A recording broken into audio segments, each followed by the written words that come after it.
Rocky bye అనగానే మనకు గుర్తొచ్చేది కేజీఎఫ్ మూవీ. కేజీఎఫ్ మూవీకి ఆర్ఆర్బీ ప్రిపరేషన్కి సంబంధం ఏంటి అనుకుంటున్నారా? ఉంది, చెప్తాను. మీరు ఆర్ఆర్బీ ఎగ్జామ్ ప్రిపేర్ అవుతున్నారా? అలా అయితే ఈ వీడియో అస్సలు స్కిప్ చేయొద్దు, ఎందుకంటే ఇందులో నేను most expected GK questions discuss చేయబోతున్నాను. ఇవి ఈ ఇయర్ జరిగే ఎగ్జామ్స్లో రావడానికి హై ఛాన్సెస్ ఉన్నాయి, కాబట్టి ఎవరు మిస్ అవ్వద్దు. ఫస్ట్ క్వశ్చన్ చూద్దాం, చూడండి. Which state is the largest producer of gold in India? Gold అనగానే మనకు గుర్తొచ్చేది KGF movie. KGF means Kolar gold fields.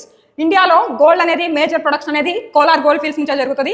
So మీకు కోలార్ గోల్డ్ ఫీల్డ్స్ అనగానే మనకి కర్ణాటక ఐడియా రావాలి. Hour answer is Karnataka. Andhra Pradesh అనేది major production of Andhra Pradesh is the leading producer of mica and Assam is the leading producer of tea. Madhya Pradesh is the leading producer of both diamonds and manganese. Next question చూద్దామా? The first human who got married in space. Interesting ఉంది కదా. స్పేస్లో marriage చేసుకున్న first person answer is Uri మ్యాలెన్చెంకో. This is our answer. He got married on 10th August 2003. Okay, next one. Which is the longest river in India? లాంగెస్ట్ river in ఇండియా అని అడుగుతున్నారు. Options చూడండి. Nile, Ganga, Brahmaputra, Godavari. Longest river in India అడిగారు కాబట్టి answer is Ganga. Longest river in the world అని ఇస్తే కనుక you have to opt Nile. Nile is the longest river in the world. Ganga's length కూడా మీరు అబ్జర్వ్ చేయండి, 2525 కిలోమీటర్స్. ఓకే, ఇలా కాకుండా కొంచెం ఎగ్జామ్లో ట్రిక్కీగా which is the longest river in south India అని మెన్షన్ చేస్తే you have to opt Godavari. Okay, next one. What is the study of fungi call? Fungi స్టడీని ఏమంటారు అని అడుగుతున్నారు. ఫంగై స్టడీ చూడండి, ఇక్కడ కన్ఫర్మ్గా ఎగ్జామ్ ఇది ఎవ్రీ ఎగ్జామ్లో రిపీట్ అవుతుంది. నెక్స్ట్ వచ్చే ఎగ్జామ్స్లో కూడా రావడానికి ఛాన్స్ ఉంది. ప్రతి ఆప్షన్ నేర్చుకోవాలి. ఫంగై స్టడీని మనం ఏమనాలి? Phycology, mycology, cosmology, cytology. Cosmology is nothing but study of universe. ఇదైతే కాదు, ఎందుకంటే కాస్మోస్ అని ఎక్కడ వచ్చినా యూనివర్స్ అని గుర్తుపెట్టుకోవాలి. Cytology means study of cells. బాడీలో ఉన్న సెల్స్ ఉంటాయి కదా, ఆ స్టడీని మనం సైటాలజీ అన్నారు. So our answer lies in between phycology or mycology. Answer is fungi అన్నారు కాబట్టి మైకాలజీ ఈజ్ అవర్ ఆన్సర్. అలా కాకుండా స్టడీ ఆఫ్ ఆల్గే అని ఇస్తే you have to opt phycology. మీరు ఎలా గుర్తుపెట్టుకుంటారు? ఆంధ్రప్రదేశ్, ఏపీ అని గుర్తుపెట్టుకోండి. ఆల్గే స్టడీ అని ఇస్తే ఫైకాలజీని ఆప్ చేయండి. లేదు ఫంగై అని ఇస్తే కనుక ఎఫ్ఎం రేడియో గుర్తుపెట్టుకోండి. ఫంగై అని అడిగారు కాబట్టి you have to opt mycology. ఇలా ట్రిక్స్ అనేవి మీరు గుర్తుపెట్టుకుంటే బాగా ఈజీగా గుర్తుంటాయి. Next, who was the first women judge of the supreme court of India? Supreme కోర్ట్కి ఫస్ట్ ఉమెన్ జడ్జ్ ఎవరు అని అడుగుతున్నారు. ఆప్షన్ చూడండి. ఫాతిమా బీవీ, అన్నా చండి, సరోజినీ నాయుడు, సుజాత కృపాల్ని. ఆన్సర్ ఏంటి? Fathima Beevi is our answer. వాళ్ళు సుప్రీం కోర్ట్ కాకుండా హైకోర్ట్ అని ఇచ్చారనుకోండి, అప్పుడు మీరు అబ్జర్వ్ చేయాల్సింది answer Anna Chandi. Anna Chandi is considered as first women judge at High Court. Okay, next, Sarojini Naidu's role and importance. First woman governor of India. First woman governor of India. Suchata Kripalani is considered as first woman chief minister of India, CM of India. Okay, for the state UP. Good petkondi. Next one. Where will be the 2026 FIFA World Cup be held? 2026 FIFA World Cup ఎక్కడ జరుగుతుంది? Venue అడుగుతున్నారు. First 2025 ఎక్కడ జరుగుతుంది? ఇంకా start అవ్వాలి. July 11th నుంచి start అవుతుంది 2025. 2025 FIFA venue వచ్చేసరికి మీరు గుర్తుపెట్టుకోవాల్సింది యూఎస్ఏ. 2026 కూడా అడుగుతారు upcoming events. Our answer is America, Canada and Mexico. So 2025లో అమెరికా జరుగుతుంది, 2026లో కూడా అమెరికా ఉంది. అది మీరు గుర్తుపెట్టుకోండి. ఓకేనా? నెక్స్ట్, ఇప్పుడు మీరు ఫిఫా అని ఇచ్చారు కాబట్టి దాని రిలేటెడ్ బిట్స్ అన్ని కవర్ చేసుకోవాలి మీరు. ఫిఫా యాక్రోనిమ్ తెలుసా మీ అందరికీ? Federation international the football association. Where is it located? Head quarters of FIFA అని అడుగుతారు. Head quarters of FIFA is located at Zurich in Switzerland. Zurich in Switzerland. So మీరు ఇలాంటి bits కూడా అవన్నీ కవర్ చేసుకోవాలి. ఏదో క్వశ్చన్ టు ఆన్సర్ వెళ్ళిపోవడం కాదు, ప్రతిదీ ఆ క్వశ్చన్ చుట్టూ ఉన్న ప్రతి టర్మ్ మీరు నేర్చుకోవాలి. సో ఫిఫా హెడ్ క్వార్టర్స్ అనగానే మీరు జ్యూరిచ్ ఇన్ స్విట్జర్లాండ్ అని గుర్తుపెట్టుకోవాలి. స్విట్జర్లాండ్ వచ్చింది కాబట్టి స్విట్జర్లాండ్ క్యాపిటల్ గుర్తుపెట్టుకోవాలి. అలానే స్విట్జర్లాండ్ కరెన్సీ కూడా గుర్తుపెట్టుకోవాలి. Switzerland capital is burn, Switzerland currency is Swiss franc. ఓకేనా? నెక్స్ట్ వన్ డిస్కస్ చేద్దాం. చూడండి, Kalinga award is given in which field? Kalinga award అనేది దేనికి ఇస్తారని అడుగుతున్నారు. చూసారా, మనం టెంప్ట్ అవ్వడానికి ఫస్ట్ ఆప్షన్ హిస్టరీ పెట్టారు. కళింగ వార్ అనుకొని హిస్టరీకి వెళ్ళిపోతాం, బట్ అది రాంగ్. సో ఓకేనా, Kalinga award is given in the field of science. గుర్తుపెట్టుకోండి, ఇది ఎక్కువగా అడుగుతున్నారు. సో రిపీట్ అవడానికి ఛాన్స్ ఉంది. ఓకే, హిస్టరీకి సంబంధించిన అవార్డు ఏంటి అంటే don David award. This is related to history. స్పోర్ట్స్కి సంబంధించి మనకు చాలా అవార్డ్స్ ఉన్నాయి. Arjuna award, Dronacharya award, Rajiv Khel Ratna award. ఇవన్నీ స్పోర్ట్స్ రిలేటెడ్ అవార్డ్స్ అనమాట. అవన్నీ గుర్తుపెట్టుకోండి. నెక్స్ట్, లిటరేచర్కి సంబంధించి చాలా ఉంది. Saraswati Samman, Vyas Samman, Moortidevi award, orange praise, Booker praise. ఇవన్నీ లిటరేచర్కి సంబంధించింది అనమాట. Highest literary award is Man Booker prize. Okay, అది ఎక్కువగా ఇస్తున్నారు, గుర్తుపెట్టుకోండి. Answer is Kalinga is associated with science. Next one, deepest lake in the world. World మొత్తంలో కల్లా డీపెస్ట్ లేక్ ఏంటి అని అడుగుతున్నారు. ఆప్షన్స్ చూడండి. Loktak lake, lake Baikal, lake Superior, Caspian sea. వాళ్ళు క్వశ్చన్ అడిగింది ఏమో లేక్, ఇక్కడేమో సీ అని ఉంది. సో ఇది డైరెక్ట్గా ఎలిమినేట్ చేయొచ్చు కదా, కొన్ని కామన్ సెన్స్తో మనం పెట్టుకోవాలన్నమాట bits. Loktak lake, lake Baikal, lake Superior. Loktak lake is located in our India, ఉంది ఇండియాలోనే ఉంది, మీ అందరికీ తెలుసు. లోక్టక్ లేక్ ఇంపార్టెన్స్ ఏంటి అంటే వరల్డ్ మొత్తంలో కల్లా one and only floating lake అనమాట, అది గుర్తుపెట్టుకోండి. ఫ్లోటింగ్ లేక్ వరల్డ్ మొత్తంలో కదా ఇది ఒక్కటే ఉంది ఫ్లోటింగ్ లేక్, అది కూడా మన ఇండియాలో మణిపూర్లో ఉందన్నమాట. ఓకేనా, సో ఇది దీని మీద కూడా బిట్టుపడే ఛాన్స్ ఉంది, గుర్తుపెట్టుకోండి. Lake Baikal, lake Superior. Lake Superior importance తెలుసా? Lake Superior is considered as world's largest fresh water lake which is located in Canada and USA. Canada and USA మధ్యలో ఫ్లో అవుతుంది అనమాట. ఆన్సర్ ఏంటి? ఇప్పుడు deepest lake in the world is lake Baikal which is located in Russia. రష్యాలో ఉంది, గుర్తుపెట్టుకోండి. Okay, next one. Who founded the Prarthana Samaj? ఓకేనా, బ్రహ్మ సమాజ్ విన్నాం, ఆర్య సమాజ్ విన్నాం, ప్రార్థనా సమాజ్ విన్నారా? వినకపోతే మటుకి ఇప్పుడు వినండి, ఇస్తారు బిట్. ప్రార్థనా సమాజ్ రిపీట్ అయింది క్వశ్చన్. సో ప్రార్థనా సమాజ్ అనగానే మీరు గుర్తుపెట్టుకోవాల్సింది ఫస్ట్ మీకు రాజా రామ్మోహన్ రాయ్ అయితే కాదుగా, రాజా రామ్మోహన్ రాయ్ ఫౌండెడ్ బ్రహ్మ సమాజ్. బ్రహ్మ సమాజ్ అతను ఫౌండ్ చేశాడు అనమాట. Okay, next KS Naidu and Chandrasena, లేదంటే ఆత్మారాం పాండురంగ్, దయానంద్ సరస్వతి. దయానంద్ సరస్వతి మనకు తెలిసిందే, Dayanand Saraswati establish Arya Samaj. Okay, next Atmaram Pandurang, KS Naidu and Chandrasena అని ఇచ్చారు. Answer is Atmaram Pandurang. ఎందుకంటే కేఎస్ నాయుడు చంద్రసేన ఎస్టాబ్లిష్ చేసింది ఏంటి అంటే వేద సమాజ్. సో ఈ సమాజాన్ని మీరు గుర్తుపెట్టుకోవాలి, ఇందులో నుంచి బిట్ పడే ఛాన్స్ ఉంది. ఎక్కువగా అయితే రాజా రామ్మోహన్ రాయ్, దయానంద్ సరస్వతి మీద క్వశ్చన్ అడుగుతున్నారు. దయా అనగానే ఆర్య అని గుర్తుపెట్టుకోండి, ఆర్యాకి దయ లేదు, అలా గుర్తుపెట్టుకుంటే ఈజీగా వచ్చేస్తుంది. బ్రహ్మ సమాజ్ ఫౌండెడ్ బై రాజా రామ్మోహన్ రాయ్. ఇప్పుడు కొత్తగా ప్రార్థనా సమాజ్ అన్నారు, ఫౌండెడ్ బై పాండురంగ్ అని గుర్తుపెట్టుకోండి. whereas Veda Samaj is founded by both K.S. Naidu and Chandrasen. Next one. What medium allows sound to travel fastest? ఓకేనా, సో ఏ మీడియంలో సౌండ్ స్పీడ్గా వెళ్తుంది అని అంటున్నారు. మీరు సౌండ్కి స్పీడ్కి సంబంధించి ఆర్డర్ గుర్తుపెట్టుకోండి. సాలిడ్స్లో ఎక్కువగా వెళ్తుంది fastest, next liquids, last one is gases. Okay, sound travels fastest in solids కాబట్టి దాన్ని బేస్ చేసుకొని మనం ఆప్షన్ చూసుకోవాలి. ఎయిర్ అనేది గ్యాస్ కాబట్టి అది లీస్ట్ అనమాట. వాటర్ అనేది లిక్విడ్, ఐరన్ చూడండి సాలిడ్ కదా. సో ఇప్పుడు సౌండ్ దేనిలో మేజర్గా ఫాస్టెస్ట్గా వెళ్తుంది? ఐరన్లో వెళ్తుంది అనమాట. అసలు వ్యాక్యూమ్లో సౌండ్ ట్రావెల్ అవ్వదు, గుర్తుపెట్టుకోవాలి. Okay, next. Where is Simbalbara national park situated? National parks మీద బిట్టు పడుతుంది, గుర్తుపెట్టుకోవాలి. ప్రతి స్టేట్కి మనం ఇక్కడ ట్రిక్స్ డిస్కస్ చేస్తాము. ఓకేనా, ఇప్పుడు సింబల్బరా అన్నారు కాబట్టి మనకు తెలిసిన వర్డ్ సిమ్ తీసుకోవాలి. సిమ్, అలా కొన్ని హింట్ వర్డ్స్ ఉంటాయి. సిమ్ అనే వర్డ్ దేనికి సంబంధించింది అనేది చూసుకోవాలి. హిమాచల్ ప్రదేశ్. ఎలాగా ఏంటి అనేది ఆల్రెడీ మనం డిస్కస్ చేసాము వీడియోలో, చూడండి. ఓకేనా, నెక్స్ట్ మధ్యప్రదేశ్కి స్టోరీ ఉంది, ప్రియదర్శిని స్టోరీ. వెస్ట్ బెంగాల్కి స్టోరీ ఉంది, సింగం మూవీ అని. కేరళకేమో కేరళ హై స్కూల్ అని స్టోరీ ఉంది. ఇలా స్టోరీస్ని బేస్ చేసుకొని మనం నేషనల్ పార్క్స్కి ట్రిక్స్ కంపోజ్ చేసాం. ఆ ట్రిక్స్ అన్ని మీరు నేర్చుకున్నారనుకోండి, నేషనల్ పార్క్ నుంచి ఏ బిట్టు పడినా సరే మార్కు పోదు. Next one. What is hypnophobia? చూడండి, హిప్నోఫోబియా ఏదైనా వర్డ్లో మనకి ఫోబియా అని కనపడింది అంటే ఫియర్ అని గుర్తుపెట్టుకోండి. ఫోబియా మీన్స్ ఫియర్, భయం. ఓకేనా, సో ఇప్పుడు fear of water, fear of dreams, fear of sleep, fear of women. ఓకేనా, వాళ్ళు అడిగింది హిప్నోఫోబియా అంటున్నారు కదా. సో ఫియర్ ఆఫ్ వాటర్ అనగానే మనకు తెలిసిన వర్డ్ హైడ్రో. హైడ్రో అంటే వాటర్ కదా, హైడ్రోఫోబియా అని మనం ఫియర్ ఆఫ్ వాటర్ అనాలి. కానీ వాళ్ళు అడిగింది హిప్నోఫోబియా కాబట్టి ఇది ఆన్సర్ కాదు. Fear of dreams we shall consider as oneirophobia. ఇది కూడా ఆన్సర్ కాదుగా. కళలు అంటే కొంతమంది భయపడతారు. ఓకేనా, ఆ భయాన్ని మనం ఒనీరోఫోబియా అనాలి. Fear of sleep, fear of women. Women అనగానే మనకి గైన్ ఐడియా రావాలి. గైనకాలజిస్ట్ ఐడియా ఉన్నారు కదా.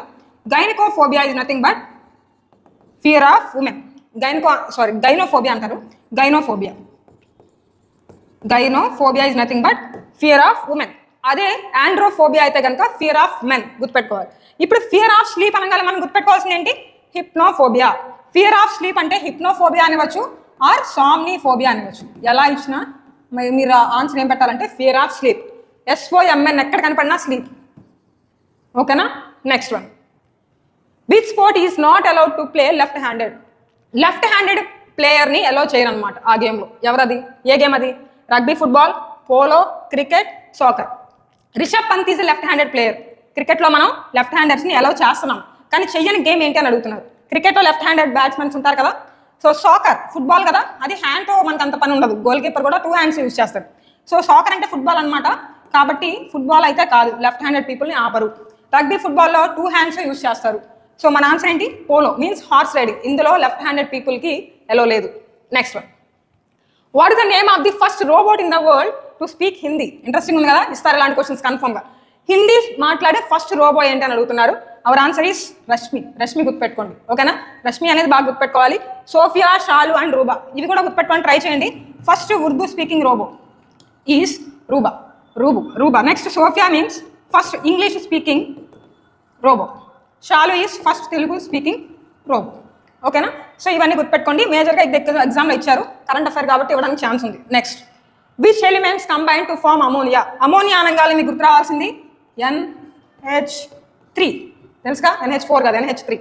సో ఇక్కడ N means nitrogen, H means hydrogen, ఓకేనా? సో ఇప్పుడు combination of both hydrogen and nitrogen, this is our answer. Next one, in which field is Nobel prize not given? Nobel prize ఏ field రిలేటెడ్కి ఇవ్వరు, ఓకేనా? దేనికి ఇవ్వరు ఇందులో? Physics, literature, mathematics, economics. Nobel prize is given to 6 fields. ఆ 6 fields మీరు గుర్తుపెట్టుకోవాలి ఫస్ట్, ఓకేనా? Physics, peace, literature, next medicine, economics and chemistry. ఇందులో మీరు ఫస్ట్ ఆల్ఫాబెట్స్ అబ్జర్వ్ చేయండి. PPL లైక్ IPL, PPL కూడా ఉందిగా, పాకిస్తాన్ ప్రీమియర్ లీగ్, తెలుసు కదా? MEC మనకు తెలుసు, మెకానికల్ డిపార్ట్మెంట్. సో పాకిస్తాన్లో ఉన్న మెకానికల్ డిపార్ట్మెంట్ ప్లేయర్స్ ఏం ఆడతారు? పాకిస్తాన్ ప్రీమియర్ లీగ్, ఓకేనా? మిగతా అన్ని డిపార్ట్మెంట్స్ IPL ఆడితే మెకానికల్ స్టూడెంట్స్ మటుకి PPL ఆడతారు, అలా గుర్తుపెట్టుకోండి. ఇప్పుడు ఆన్సర్ ఏంటి? నోబెల్ ప్రైజ్ నాట్ గివెన్ అన్నారు. ఇందులో లేనిదేంటి? మ్యాథమెటిక్సేగా. Next one, what is the full form of FIR? వింటా ఉంటాం కదా, పోలీస్ స్టేషన్కి సంబంధించింది. FIR first investigation report, first incident report, first information report, first instance report. Answer is FIR means first information report, గుర్తుపెట్టుకోండి. Who is known as Sher-e Punjab? అంటే line of Punjab అని ఎవరిని అంటారు? ఎవరికి ఉందా నిక్ నేమ్? ఆ టైటిల్ ఎవరికి ఇచ్చారు? Lion of Punjab. Punjab lion is Lala Lajpat Rai, very important. Tipu Sultan ఏమంటాం? మైసూర్ టైగర్.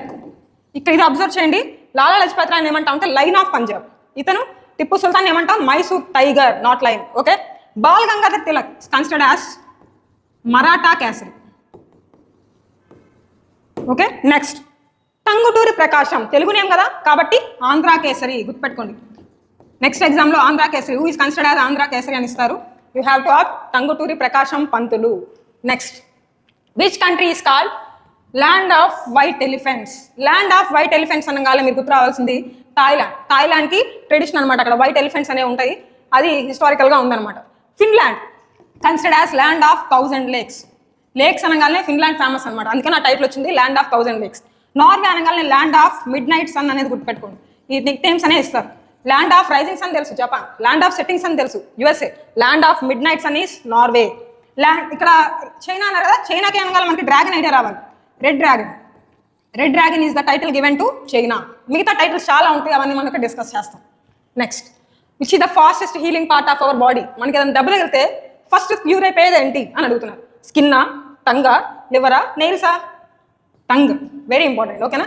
టంగ్ అనేది దానంతా అదే హీల్ అయిపోద్ది, అలానే చాలా ఫాస్ట్గా హీల్ అయిపోద్ది. Which country has the 6-pointed star in it's flag?